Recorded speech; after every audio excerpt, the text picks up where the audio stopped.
So, hello everybody. So this is a lesson on capacitors in series and parallel. So we can add or combine capacitors and connect them either in series, so it looks like this, or in parallel. And what we're trying to do in today's lesson is to find a formula for total capacitance, which is also called effective capacitance. So this is just showing you how you get the formula. So when capacitors are connected in series, just like in a series circuit, the same charge flows through the circuit.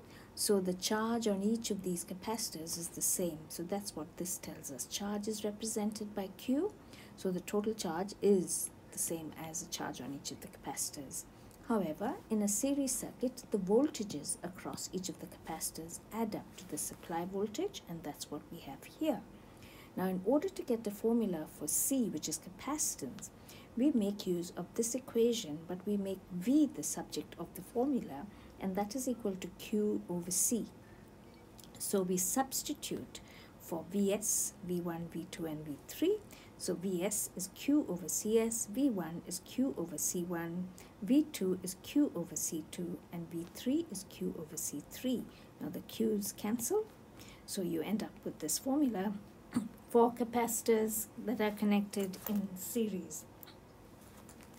For capacitors that are connected in parallel, they all will have the same voltage across them because parallel circuits have the same voltage, which is equal to the supply voltage. However, in a parallel circuit, the charges divide between the branches, so you have the total charge is Q1 plus Q2 plus Q3. Now, in order to get the equation, we again use C equals Q over V, but this time we make Q the subject of the formula because we're going to substitute there. And Q is C times V. So we got total capacitance times voltage equals C1V plus C2V plus C3V. The V's cancel, and you end up with this formula for capacitors in parallel.